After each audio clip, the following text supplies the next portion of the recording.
breaks out some land use characters as well as transportation networks and everything else. And then previous plan did not consider the rural residential ranch style lifestyle you have. And I'm assuming most of you here in the room have that style. And what it did is it lumped it with what we see down in Mountain Gate or Copper Canyon, where you have 1 acre lots treated like a subdivision that doesn't fit this. So that regulation, and with the general plan passing, gives us the ability, as Johnny said, land development ordinance, that there becomes the law of implementing the general plan. And those are the rules and regulations we follow. By establishing this district, it allows us to look at those to say, okay, well this area here, and buffering, say it's 100 feet, 200 feet, whatever that works out, we have a transition from 1 acre lots to maybe 3/4 or a half acre, maybe it's a distance of open space. But then along with that transition of lighting, you don't get the street lights you have in this development here. They're only probably most likely at intersections, and that's primarily for us to stay in compliance with traffic regulations, things like that. So it's not regulating the light itself on the property, that's regulated through the lighting code, but it's more looking at the aesthetics around how the house, what is used. Johnny mentioned barbed wire fence. A lot of you have chain link, which isn't allowed by code, but it's out there, right? So how do we adapt for that? So we make a provision in the zoning ordinance that says, you know, the chain link fence is allowed, you know, barbed wire is allowed. Maybe it's the bar style. Is it 65% or more visible to see through your fence, whatever that means? Yeah, whatever, and that's looking at those standards so that we can accommodate. So the other thing we tried to do over a year, almost 2 years ago, was we tried to introduce the city to have its own property maintenance code. So we have a property maintenance code. It applies to the city as a whole. It doesn't distinguish between different zoning districts from rural residential, single family, R1, R2, multifamily. It treats everybody the same, and that's the purpose, health and safety. What this does then is takes those components that fell within the zoning or within the code violation out of that picture to allow us to apply it evenly to everybody. Otherwise, we're all getting penalized for what was in that code. Under the international maintenance code that we have today, you still get that. So we're trying to do multiple things based off of all the input we heard from our residents and what we heard from county residents as well.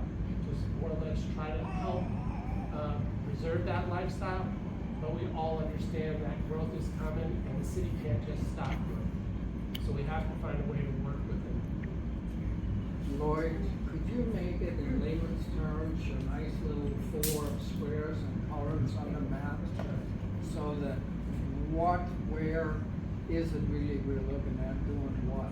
So out along Deer Valley Road, north of Deer Valley Road, 219th, we've got a section out there that has a lot of the same style of rural residential as we have up in Saguaro View and Saguaro Acres. So we're looking at those areas that are within the city limits to implement this zoning. This zoning is going to be an opt-in. It's not like what we did with the Heritage District where we drew the boundary and we said this is the 2 new zoning districts for the Heritage District and you opted out. In this case, you'll have to opt in. So as we're running through this process, we'll give everybody that opportunity to opt in and do that so that it sort of is automatic for you. And those that don't want to opt in, then they stay with the rural residential, but that means when the property maintenance code comes by, you're going to be compliant with that, plus the zoning ordinance that says you're rural residential and you can't have chain link fence, you can't have barbed wire, things like that.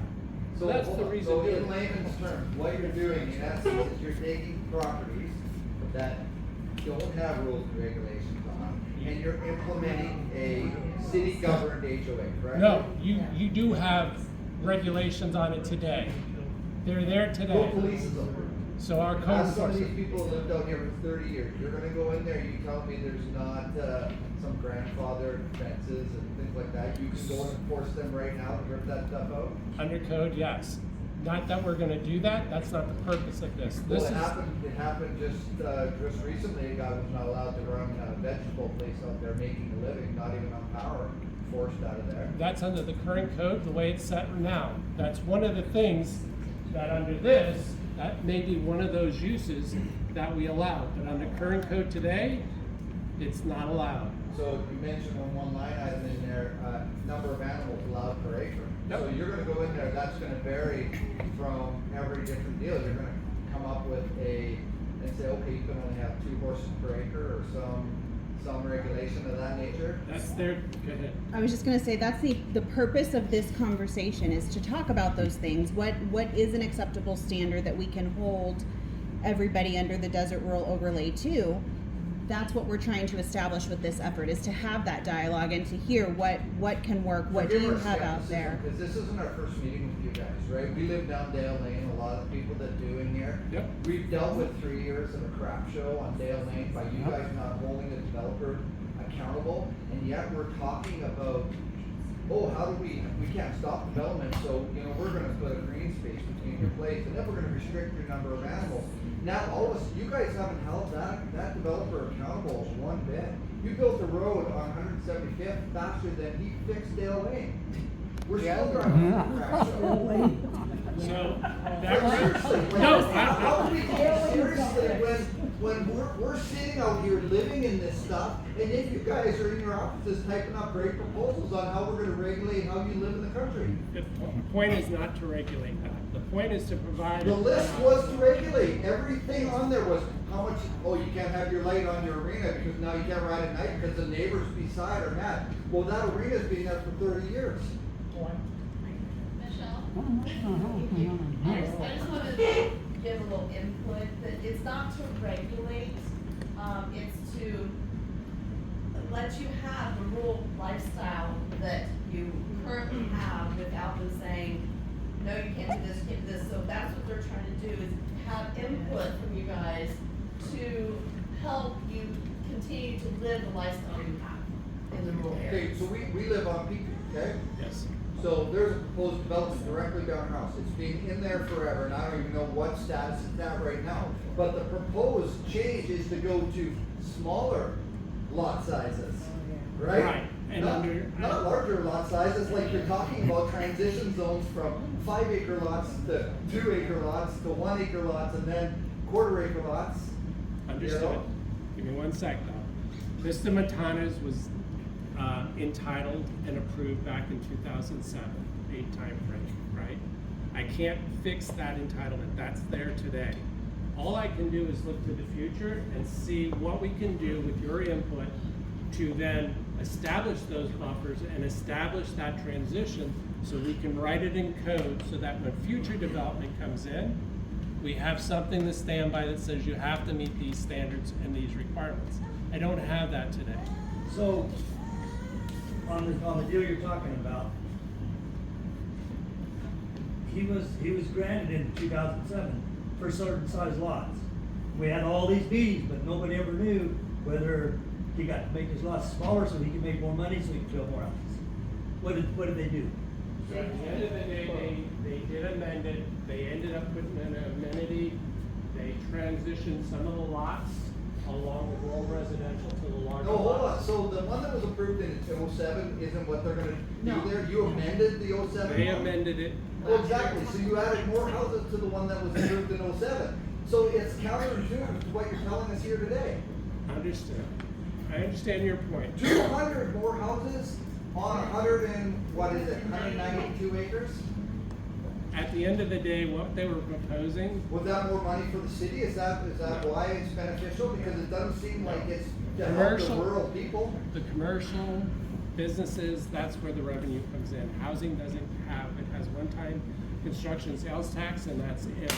Other than that, we end up supplementing housing in the long run after a certain period of time, okay? So that's why the development on Dale Lane is spinning and in quicksand and the roads being like crap for 3 years?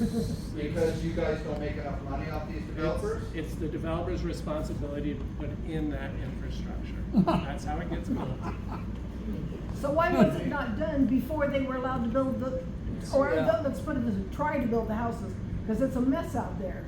I know it's they're a- still you can't working even with see it. Go down the road. So without- some of the issue on Dale Lane is the city doesn't have full right of way. If we had full But right of way, we listened to that for 30 years. we get it. And what's really coming down right here with a group of people here, that is, we have been shafted and shafted. I understand. And now we're coming. I asked you if you would please just go through in layman terms, what you're really looking at.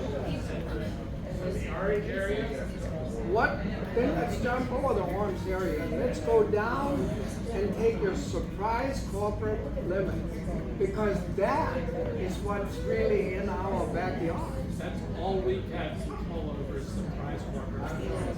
Even though we show a green area for the future, we can only regulate what's in the surprise corporate limits. So that's the only thing we can change. We can't hear you back here, so. So what you're really doing right now, Lloyd, you kind of made a backdoor deal last year with what's right behind us at West Peak, okay? You went along with that we're gonna allow more homes. We don't have roads out there anyway. Now you're coming back and you're kind of penciling in where we are living. Us that's lived out here for 10, 15, 30 years. And you're saying, oh, we're gonna try to make this good for you. But the reality is, you're leaving everything open. For how many thousands homes there's gonna get thrown right at us? So these are, what you see there, what you see in the white there above the orange, those have entitled lots already. And you have private property owners that did not want to be underneath that rural residential overlay. They didn't want it. They're property owners that look to invest in the future. So by doing some of what we're doing and putting those standards in place, that'll help us regulate around that buffer. Without that, they're building up just like the other entitled lots. Can Go ahead. I talk on this right quick? So, I understand how you guys treat. I live in a subdivision that's being surrounded by the developer. And the grief that I have is they've owned the land for so long and have current ordinances already in place because there's acquired access to that land to do what they want with current standards. We really fought against with the city on the new PMO that they were trying to enforce, and that's what brought us into this direction. And Lloyd and everybody from the city has clearly helped us in making sure we're protecting what we currently have, because what is in place right now can be taken away because of what's in place. The reason for Desert Rural is to protect what we already have, because I don't want a heavy population near my house, because we have animals, horses, cattle, livestock, growing and everything. And these guys are gonna be right on top of my property line, telling me what I should or shouldn't be doing, but they only own 1/8 of an acre to tell me what I'm doing. Where do you live at? We're off in 219 and Pinnacle Peak down in The there. only So- thing you can so control the- is future approved products. So what we're talking about over where we are, there's a approved plat that they just allowed higher density lots to, right? Yeah, and So, you can't control that, We're- that we're- supersedes everything. right, we're hit with the same thing, but what? We sat in meetings, we begged not to do higher density, and yet you guys approved higher density. But Understood. Nobody even got notified that you approved it, nobody had a clue that you guys approved We it. did get a We got- nice letter out that you were gonna put 175th. That was good, I mean, at That least we was- got some information. Right, but that was at the request of making sure that there was a second point of access. And we went out, we worked with a property owner that provided us a second point of access. All I can do is ask you to trust and work with us to be able to move forward. That's all I've been with the city 24 years in this capacity since 2 years ago, okay? All I can do is ask you to trust the process and work with us to be able to put something in place to at least preserve the lifestyle you have today without creating any more regulations that restrict what you're doing. So you said this has been in the process for a while. When was the replatment of the subdivision behind Peakview? When was that the final approval of that? I'd have to go back. I don't know the exact time. But it's less than a year. It's within a year. Development thing coming, we need to make sure that it falls within that. Well, I think the plan that was in place did not have amenities, did not have as much open space as what was approved. I think what was approved is probably an overall better plan than what was there originally entitled. That's all. There's Notification. more lots. How's it a better plan? The density is dramatically greater than the original plan that was approved in the 90s. I'll go back and 2008. I'll double check. Yeah, there was, One they, thing they about told us it- there was supposed to I be think- 1 acre lots. What they told us a long time ago is 1 acre lots that developments to be all 1 acre lots, custom homes, like horse property. That's what we were originally told a long time ago. Then all of a sudden, boom. Well, I apologize for that because the plans I saw only had 1 acre lots that were backed up into a wash that couldn't be built on. Okay, that is the plan. The rest of it had different size products from 40-foot wide, 50-foot wide, 70-foot wide product. So I know the product is small, but in exchange of that product being small, they had to provide open space and an amenity. Yeah, they were supposed to have equestrian right of ways and stuff like that. Here's one thing also. One second. You talked about feedback. There was feedback taken on the first step. I put my email in 3 times. I've never heard anything from anybody. I've tried to contact Nick Haney the other day. Haven't heard from him. I have not been asked for any feedback. My neighbors that are around me have not been asked for feedback. So where are you getting all this feedback through research?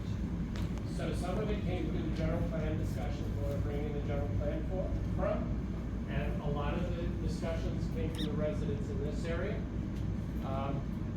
I heard Pete 2 years ago say, we need to do something different, and I'm trying to do that. That's all I'm trying to do. Trying to look out for the future and preserve your lifestyle. Sir in the back. I live in an unincorporated area of that. Does this affect that at all? Nope, you're in county? I'm in county, yeah. Nope, doesn't. Only if the county decided to do something that you didn't like, you want to annex in, we can be So annexed it's not a in. step towards annexation? No, not whatsoever. Yet. Put your finger right there on the end of dynamite. Okay, and take the left and up. Left is this way. Left. And then go all that white line up. And Asami North is gonna build how many thousand homes in there? So they're entitled all the way up to here, plus in here, plus another so many in there. So right now, in this triangle here, there's about 31,000 entitled lots. There's about maybe 5,000-6,000 homes built. What about the roads? Yeah, so on the 219th and Pinnacle over in that area, we have developments that are going in that impact just the same as everybody else here in your areas. What we've seen is they're constantly doing rezonings or reallocation of their land. If we get this protection, they have to do it under the new standard if they reapply for rezoning of what they're doing in the developments. And one subdivision already created, but we've already heard, 3 new plans come in for redevelopments in that area. We want those protections, and that's giving us the buffers that we're asking for to protect our land and our lifestyle. That doesn't encroach with the light balance, it doesn't encroach with the vegetation or the livelihood. So just my question, so okay, so we determined what the orange area is, what is your gray, your white, and your light yellow, orange, whatever color, like, are those already developments coming, So this would be, this is, the gray is indicating county, and what's, Okay. and then this is the lighter color, yellow or orange, is your county land that we put the overlay over the general plan. Okay, I don't understand that part, so I'm explaining that part of it. Okay, so here's the general plan map. Yeah, It shows the different land characters and the different overlays for different sub areas, okay? So what we do when you're doing the general plan is to paint that vision, and it's assuming that the city's gonna grow over time. So in this case, we look at what we heard from the county residents during the general plan. We have county residents here that we had to go out and engage with this, and they gave us the feedback, just like I heard from Pete and some others, that they wanted to preserve the rural lifestyle. And the only way to do that is to start with the general plan, as that vision, and then have us develop the tool, which is the zoning ordinance, to implement. so now, so if the, county land decides to annex in, hopefully they don't, but they have that option to stay rural residential at the same time? Yes. Or will it have to be rezoned? So if someone developer buys that land, By statute, or how's by, that work? by statute, the city, when they annex in property, has to be the same zoning as when it was in county. And then at that point, if the developer bought the property and they wanna annex in, they would have to, if you like zoning, then the discretion lies with council whether or not they approve whatever zoning they're requesting. So it's not, so the county land can't put in that it stays rural residential So. type of thing, to preserve that land. No, for us, no, the property owner has the right to make an application. That's why when I said it's very difficult for the city to stop growth or stop development, is because every property owner has the right to submit and request. If it's zoned correctly, then it's administrative. If it's not zoned correctly and they ask for zoning, that's where it becomes discretionary to council. Now, how will that affect where I'm surrounded by surprise city limits, you know that? Who's to say I decided I put cattle on mine, because I can if I wanted to put cattle on my property? Is that neighborhood that's right next to me, that city gonna be able to complain, I'm still counting? So they can't, We have no jurisdiction. you have none, you're not gonna, I'm not gonna harass So them. before I go to you, the gentleman in the back had his hand up first. So we're up to 155th and Jomez at Tiny Little Wood Square. So that white space, yeah, gone down. Yeah, that white space right there, they approved a bunch of, build-around homes in there. Did that go through or not? So that is Norbella. Yes, that went through, what? 2 years ago. Again, that's why I'm out here today. Trying to find some tool, take your input, to put it in place, and all I can do is ask you to trust me and provide input. I'm in, And I know that's not easy to do, believe me. I've been here, I've seen what's happened, I've seen what happened with Dale Lane years ago, what happened in Saguaro View. So all I can do is tell you, I'm here to work with you to move forward with something different and new to hopefully last and preserve your lifestyle.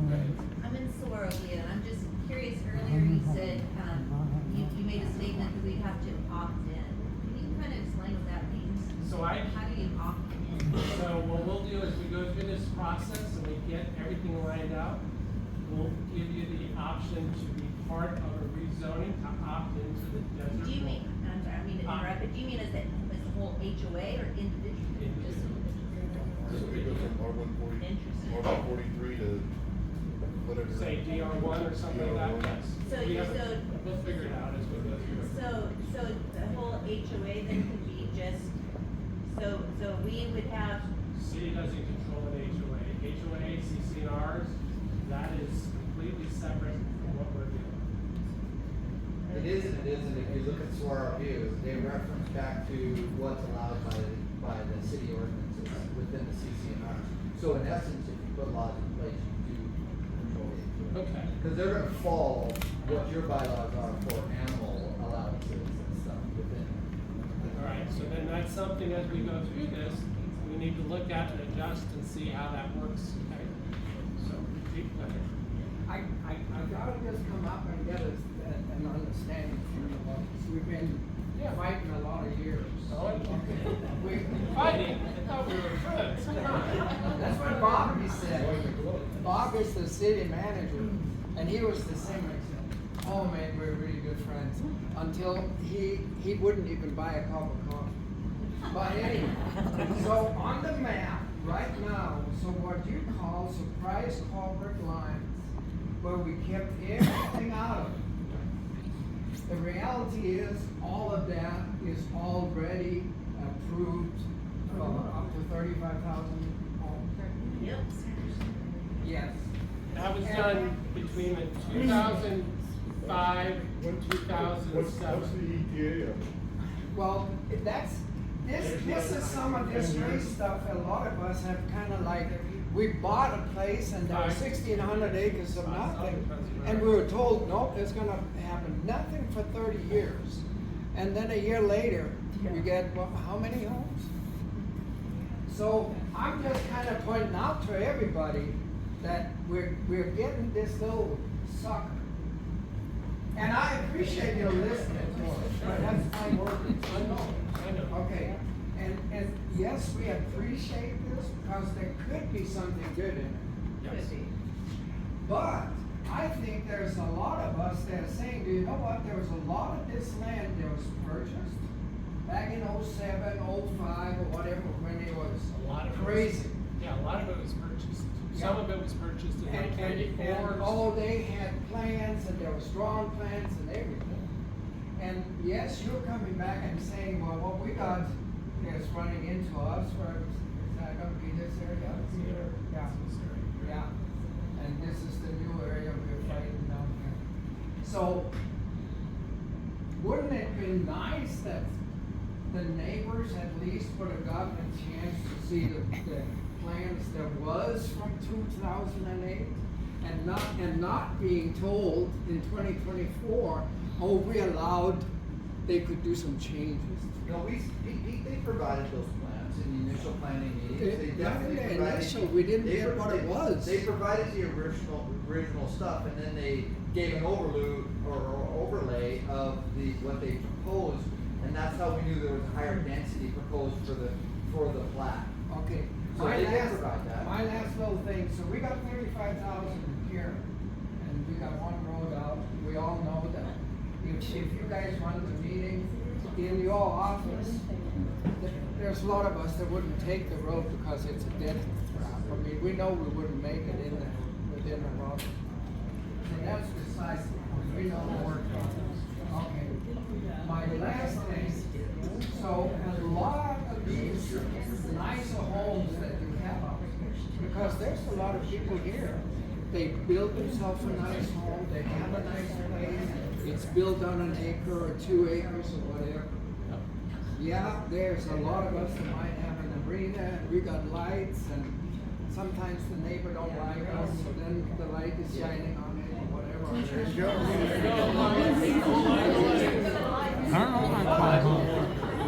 I'm gonna make one remark, because there's a lot of these homes, there's also only winter homes. So, all summer long, there might not be one horse on the place. Winter comes, you go from 0 to 20, or 25 on 5 acres, or whatever.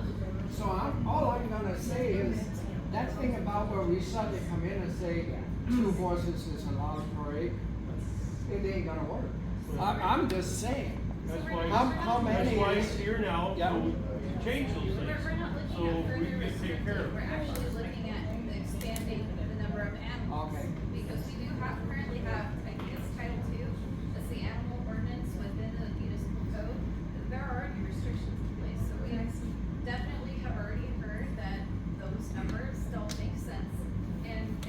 would love to hear about what number is reasonable and safe, so that we can adjust that. Safe for who? Well, let me Safe for the animals. Safe for the neighborhood? Safe for the animals. Oh, you're worried about the animals? So we're trying to. We have a question right here. Okay, yeah, excuse me for a second. So just a quick question, highway, by the way, and I have to tell you, I really do appreciate you because it's really hard to, I think, because I've been to like the novella meeting, and it's a different thing, and I agree with this gentleman back here, it is a trust thing. So he knows, Lloyd knows me, I worked for the city for about a decade, so I sat in a ton of these meetings as an employee. And so it's kind of hard when you're on this side, you wanna see some things go your way, so I hope, and I, like him, I'm really hoping this gentleman behind me that, this does feel like we have to have some level of trust. We've been out in that area, for 10 years, and we're in that little tiny, yeah, you know where I live, in a big yellow house out there that was in the center of the picture on the city, I saw that and I went, you know, it only looks big. But my question too is, so Novella, I noticed, and if I'm not, mistaken, because there's so much that comes up sometimes in the neighborhood stuff, they're gonna soon start working on the access off of Jomax.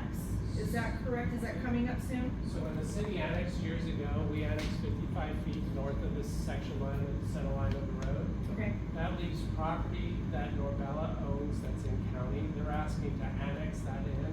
Part of their requirement is to do their proportionate share of Jomax as they continue to develop, so they'll need to do that. Well, and then just a couple of really quick, I think, questions. So, and also in that, so this sounds like looking at, Johnny was saying that, and, we were hearing, that the dates could change, but if all this stuff comes into play, and it's like, okay, these are some things that we're gonna preserve, which again would be amazing, because, that'll be my last little point, but, is this going to change, like, we were really concerned, one of my biggest concerns is 155th, because that's kind of was gonna be the little back road into Novella, and then a bunch of us were saying, can we just make that the fire access road, or, but are things gonna change, like, if we say, okay, we're gonna opt into this, will that at all change what they have to do on? They have their entitlement, and they have I hate that word, so just I know. FYI, I don't like entitlement. There are some other things I'm looking at as development comes in Okay.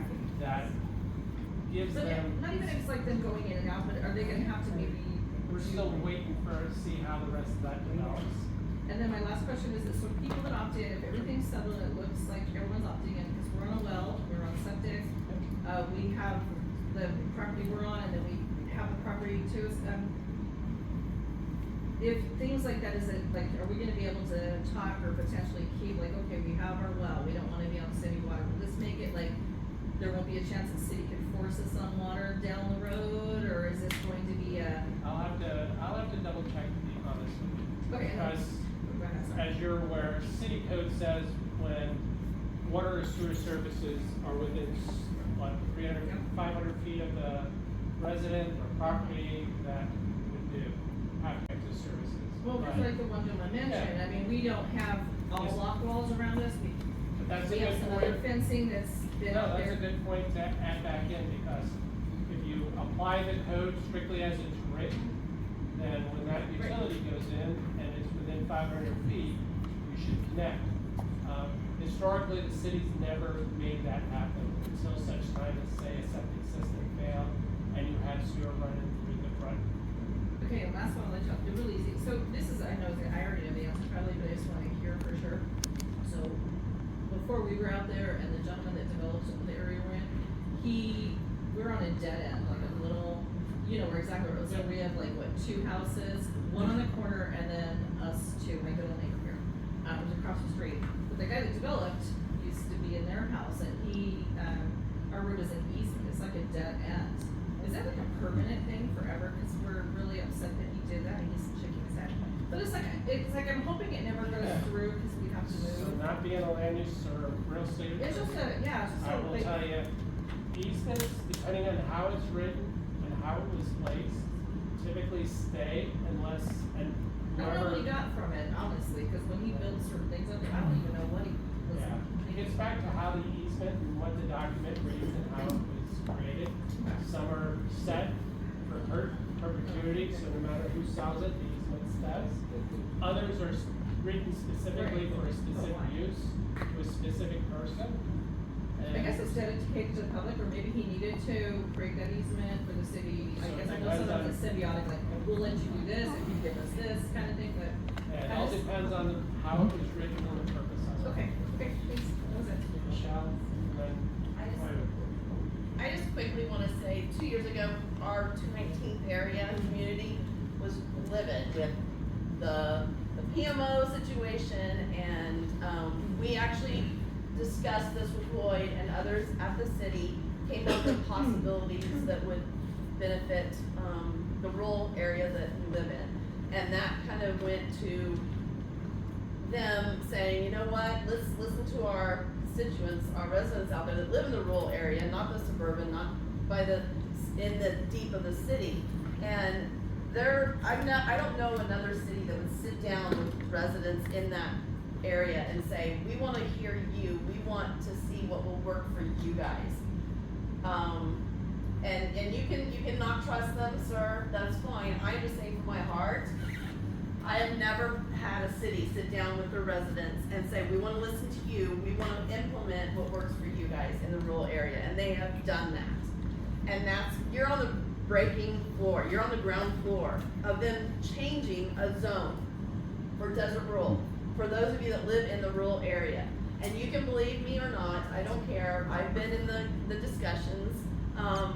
I know that they're working hard to change a zone to work for rural residents that wanna go into this desert rural overlay, that wanna keep their barbed wire fences, that wanna keep their animals, the way they have them, their arenas, the lighting that keeps the dark skies.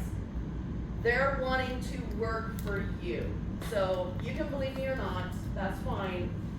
I'm just a resident of the 219th community, but I believe in them because they are really honestly wanting to hear from you guys. And that's what this meeting is for, is to hear from you guys in the future meetings of what you guys see that can help you. So that's all I want to say. Go ahead, sir. Okay, And I'll give you. I live in the county, so a lot of this is neither here nor there, but there is something that's gonna directly affect all of us. Outside of being able to get in and out of the area with all these homes. When I first moved out there in 2004, I could sit in my backyard and see the stars. I can't no more, okay? Also, the washes that we have in the area, on the county area and a lot of the areas, as construction goes around us, a lot of water increases comes through there and destroys our property down below, because they only worry about their area and not us. And we're the ones responsible for it, as Loudoun County allows us to work with it. So I'm looking at them controlling their lighting as they add in more of these houses. What do they do with their runoff from their water on these upper areas that are definitely gonna come down to us? I've actually heard, a close friend of mine who deals with a lot of these contractors, and he said he wasn't gonna worry about it, because if the water destroyed our property, he could buy our property cheaper that way. So I can only tell you what I know, not being the engineer, but based on flood control regulations and rules. So for instance, Eureka, they have to retain their water.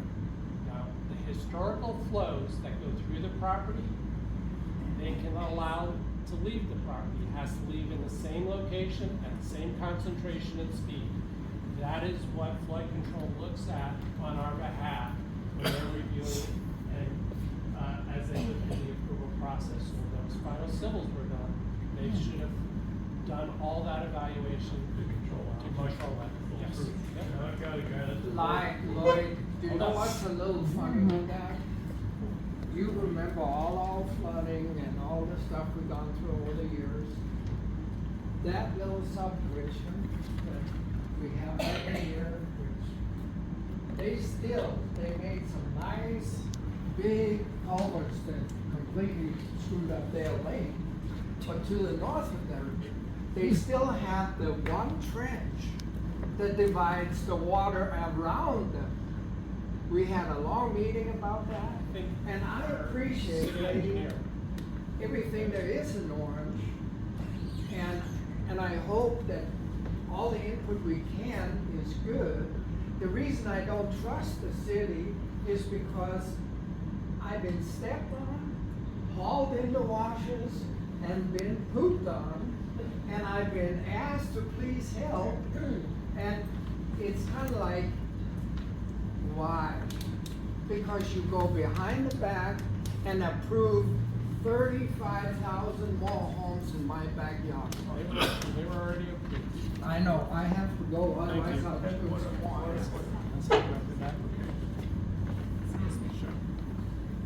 So my question is, everything that's in orange, it sounds like the majority of it is already approved for small subdivisions to go right up against it. Yes. So Majority the of it. buffer zones that we had talked about, So that's where getting something in place before development comes in and asks for a rezone helps us in evaluating their project against the current standards. So like when they came in and they made those lots smaller, There was if this was in place, then that would be something they would have to abide by. Exactly. Exactly. So I've got 2 more minutes. Hi. I just want to piggyback on what that lady said about what you guys are trying to do. It is kind of, often cities don't try to do this to preserve some area of rural area, but for those of you behind enemy lines that are actually in the city of Surprise, no crying over spilt milk, it's actually done. If you want a rural lifestyle, then so a new neighbor of mine, he was very close to you folks on 1 acre, lots of dogs, neighbors were complaining, code violations. So he did exactly what I told him to do. He bought 5 acres really close to me and built it up, built a new house, all of that. You're the cautionary tale. This is what happens when you don't get involved and you allow a city to annex you, okay? So if you don't, what they're trying to do, you won't even like this, because what you haven't felt yet is all those houses being built. Once all those houses are built, you are not going to want to be in some little 2-block county island.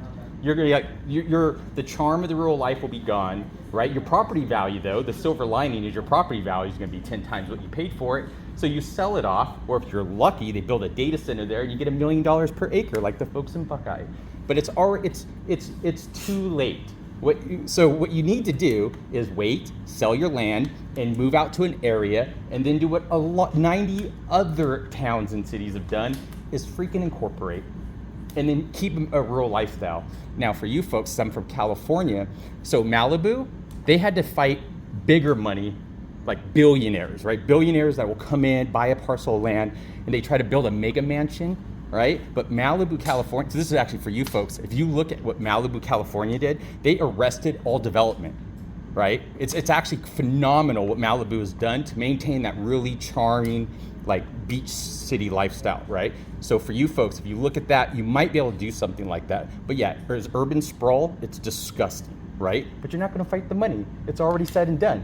Those folks own that property. The developers own that property. They're gonna build on it, right? So your only choice really is sell your property when the value goes up enough, move out to a rural area, don't make the same mistake again, get involved, and then fight to be a county island there. That's what I wanna say. So I'm in the 150 Joe Max Square there.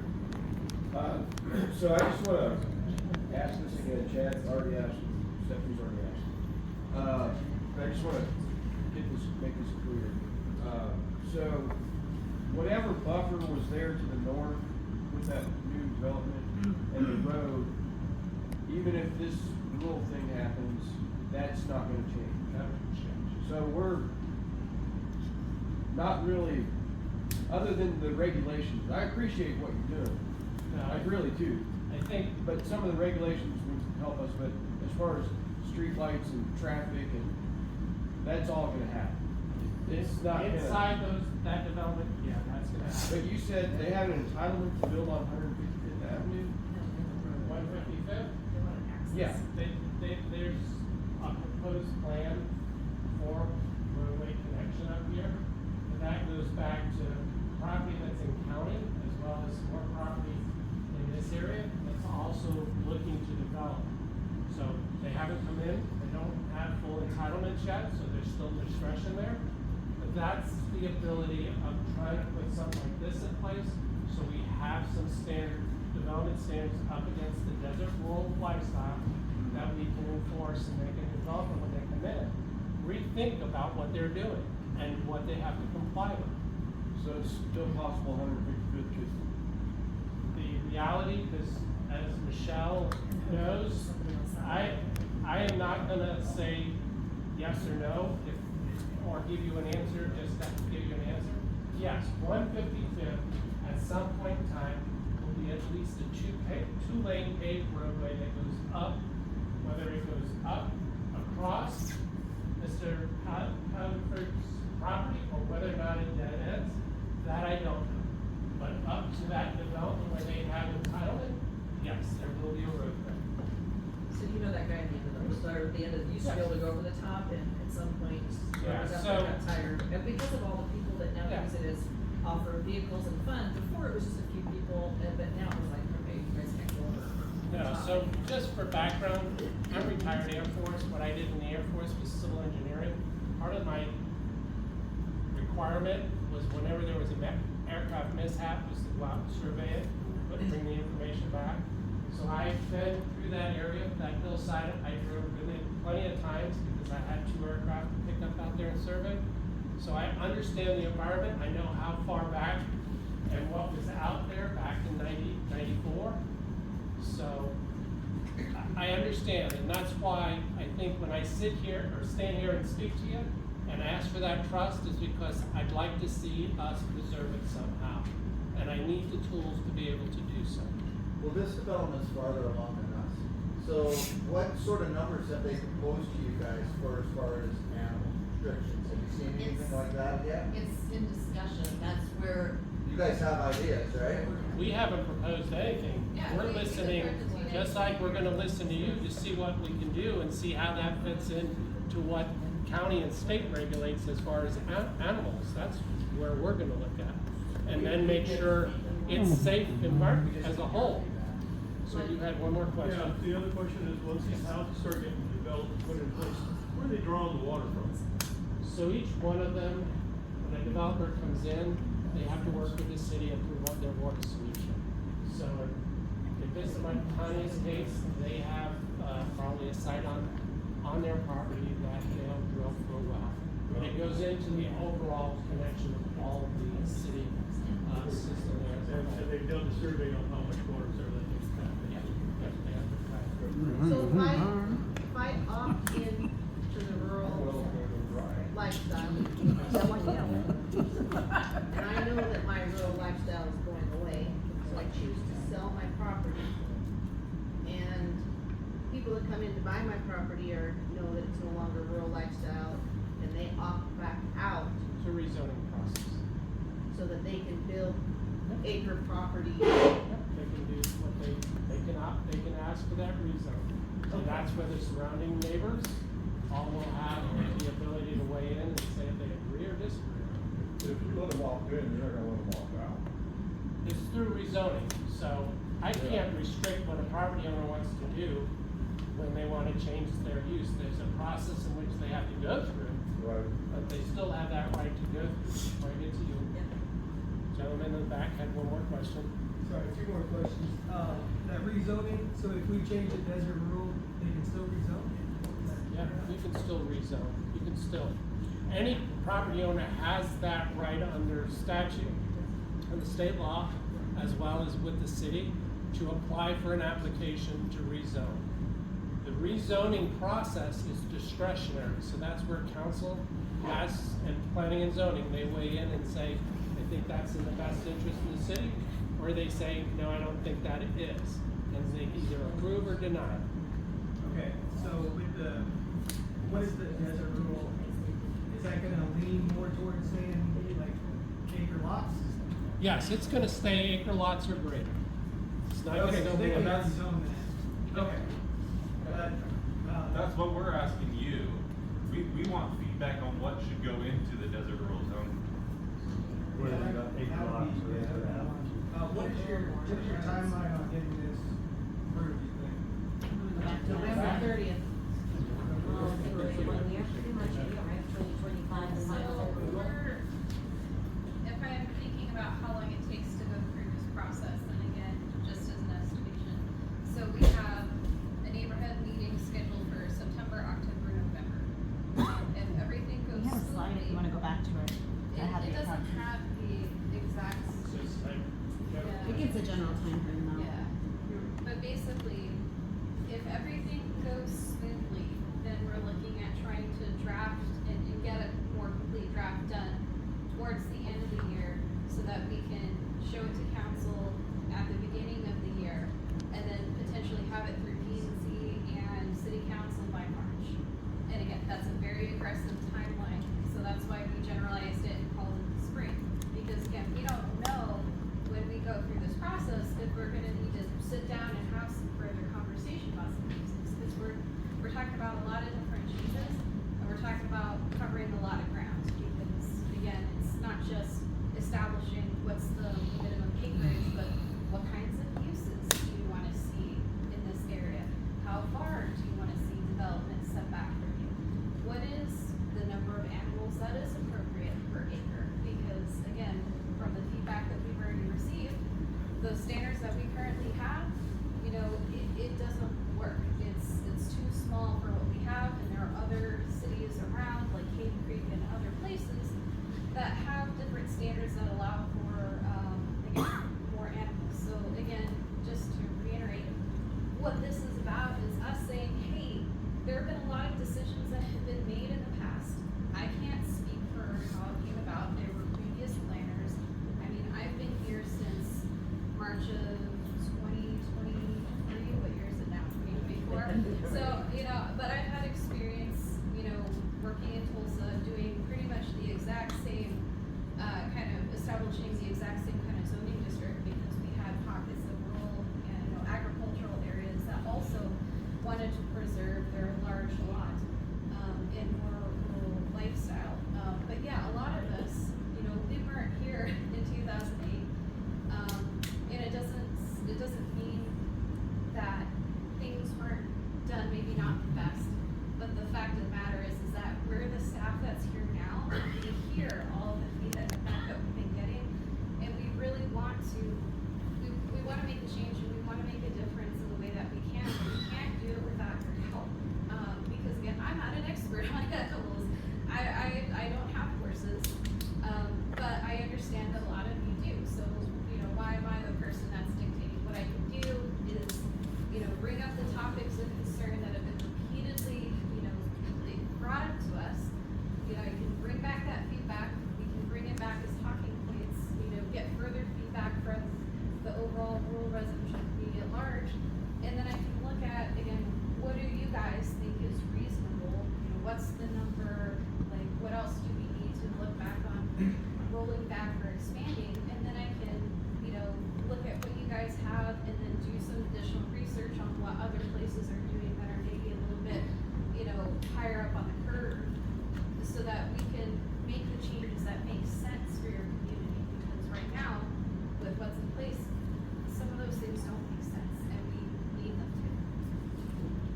hold on, right there. Okay, you said that on that white section, 35,000 homes are going there? So- That is, So between. no, up on, behind the rural area, up off of Dale Lane. Up here, no.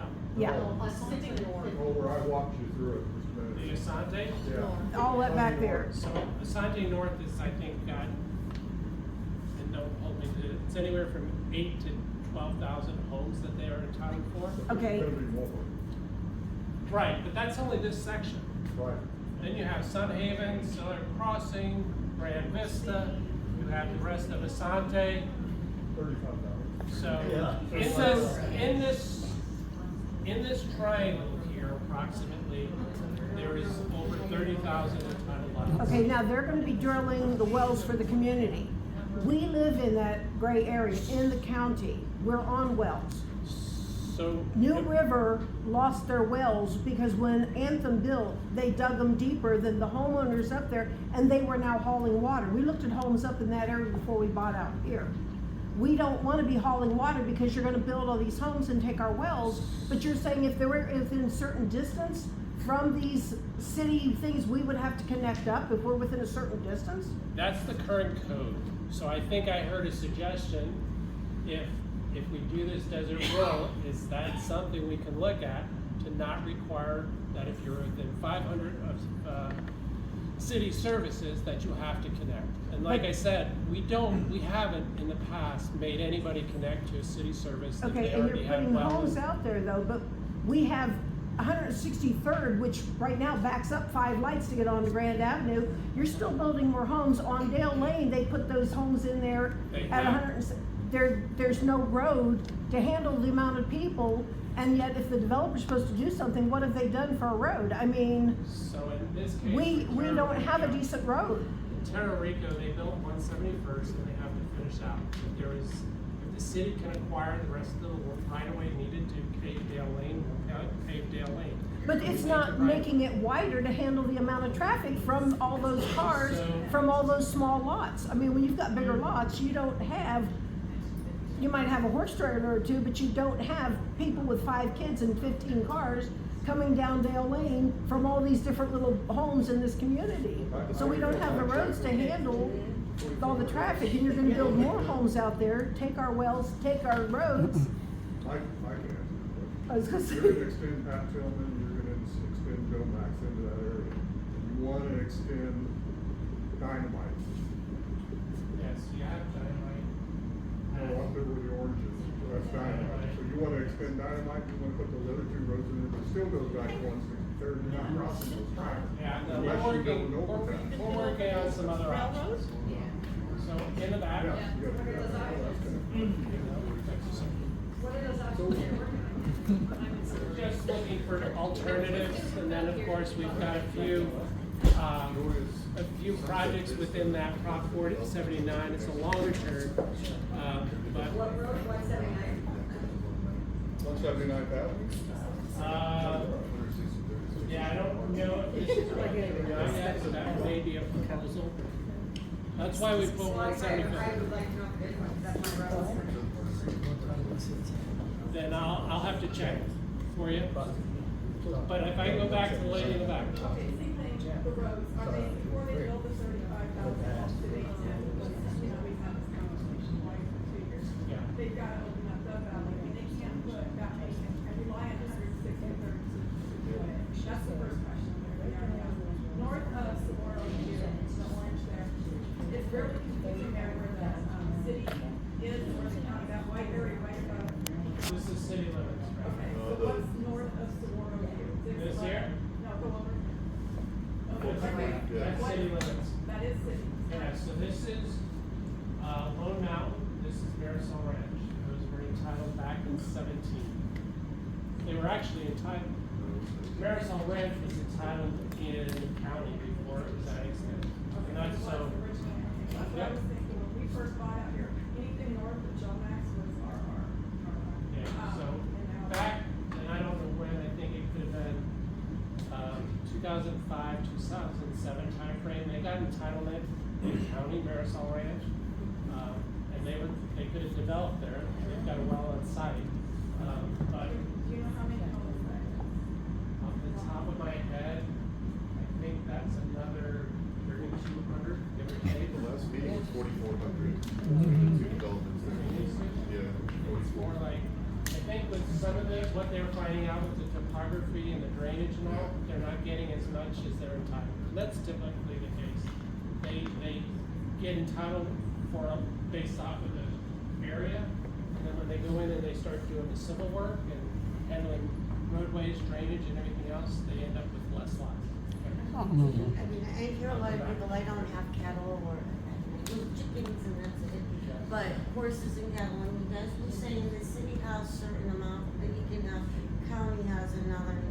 Do you have those statistics, and will that be coming up in your next meeting? Because I'm sure this is what some of them are gonna want to see, the actual stats of the animals, of the fencing, of the lighting and stuff like that to bring up at the next meeting. So to me, this is more of an overview of what you guys are talking. I think we need to get more in depth, I think, of all these questions that everyone's asking. Well, that was the purpose of this meeting, was to Okay. introduce it, start getting the feedback, that's why we're standing up the website, that's why Johnny's looking forward to all the email and suggestions of what we can do, right?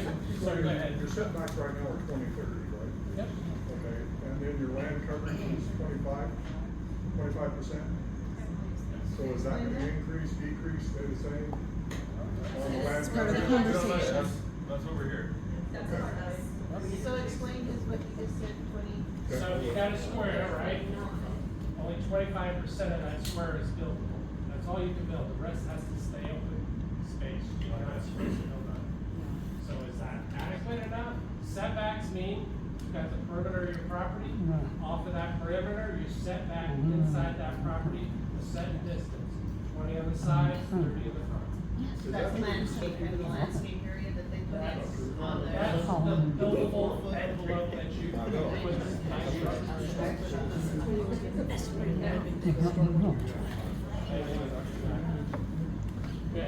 Okay, question.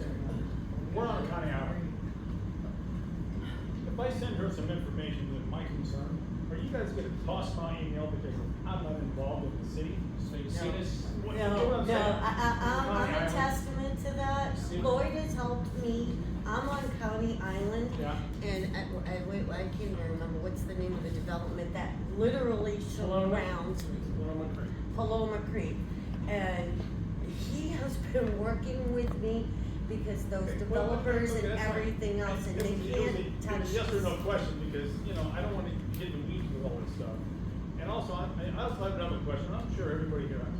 When you get a development that puts in 5,000 houses on the right-hand side of the road, and they don't do the damn road first, and they build all the houses, and then all of a sudden, we got a clog of a clog of a clog, and everybody's bitching and moaning.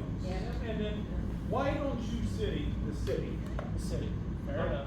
tell them they gotta put the goddamn road in first? Yes. Well, Why I is that? don't know. Is that something we can hold them accountable to? Because it's a very dangerous situation, truly. I mean, so why? I mean, So- it's logic, So okay? the city relies on what they call transportation analysis, but reality is, when we're looking at these developments today, we're looking to see the constructability to make sure we can get individuals in and out. And then, so things are gonna change a little bit as development comes in. We have a new transportation director who's been in But it position defies here. logic, what you're saying. It defies logic. Put in 5 or 10,000 homes on the right-hand side. You have 3 lanes on this side, I'm talking about 163rd. And you only put 1 lane over here, and then you may add a half a lane, just, we'll satisfy everybody. It's not a happy situation, and why did it have to be that way? That's my big question. I think it gets back to drawing the nexus between the development and their requirements to put in there adjacent to Half Street, because that's what code has in there, versus having them build it in advance of all the development. They typically don't have the expenditures to build everything at once, so they build what's needed to support their growth, and as they continue to build, they continue to expand the roadways. All I can say is, going forward, we're looking. Started something, okay? And they built like, I don't know, 5,000 homes or whatever it is, and they got only 20 left. And they go bankrupt. And they never built a road. There's financial assurance provided that's above, that the city would have to then go through the process to cash that bond to finish out that road. So we do have mechanisms in place. Something got shut down. Before I go to you, Okay, 155, back to that. Did you open up that subdivision I talked about? Which up north, that's the one view. Is 155th, I know you have to go to the map, but that's where we are. Is that gonna go all the way up to that, past the dam and everything? And you know, 150 right now, everybody's coming in on, it's getting to be. so we're talking 155th right here, right? Yeah, and then all the way up. So based off of that hillside, I don't believe it'll go through anytime soon, if at all. So that everybody in that north, that new neighborhood up there will have to come in on, go to up to 155th? Now, I think at that point in time, when something comes in up in this area here, then here, Dixon Leonard would have to be a requirement to be built. Can we please pay 155th then, other than what we have down there? So right now, 155th is county. So in the future, it most likely But will if be. Pollock County is going we're in the process of bringing in 155 based on the development up to a certain point. And when we do that, that developer is gonna be required to pay that road. To annex someone, do you have to have that neighborhood, growth percentage sign, something saying, or can you annex without that? So state statute requires that whatever area the city is to annex, and since I've been here, we haven't been proactive at annexing an area. It's normally somebody asking the city to annex. So for instance, this was, so this county area here, Harrison. If they were to collectively file a petition, an application with the city, and they had 50 plus 1 as it stands under statute today, and 50 plus 1 of the evaluation that all agreed, if there was properties that did not want to annex in, but was within that boundary, then that process could take place and annex somebody that didn't want to be in. And it has to be adjacent to city limits, and it has to have 300 feet contiguous boundary to the city limits. And then there's a 2-to-1 ratio that also has to be met. So there's a number of criteria that has to be met, so. I got a question, is Dale Lane in the city limits? Portion of this section. Most of it is. And then this side. And even parts that are in the city limits, it's not You don't paid. have right of ways. Yeah. Oh. Yep. I need 9 property owner's signature for right of way. Forgot about that, gotcha. And, transportation director would be jumping all over that for us to move forward. How many more do you need? 9. So you're not gonna do eminent domain or condemnation? I mean, it's an option. Do I wanna do that? No. Well, I could go deeper than that, let's not go. So, Lloyd, you and I have discussed this before in previous discussions, but I think this will help people understand the benefit of rezoning and establishing this rezoning into desert rural to the neighboring building developments that are around most of this land. How is it gonna affect those subdivisions, when we get this passed, how is it gonna affect those subdivisions when they go into replanning their layout? When the desert rule's been put in place and they're trying to reapply the allocation of homes and everything else. It gets back to somewhere in here. Yeah. In the back. So it depends on their entitlements. So they've already got entitlements. Most of them are what they call planned area developments. They're pretty well set up and will affect it. Anybody coming in with a rezone, and once we get certain development standards in place, they'll have to meet those requirements. So it sort of depends on the timing. That's why general plan got passed by the voters and certified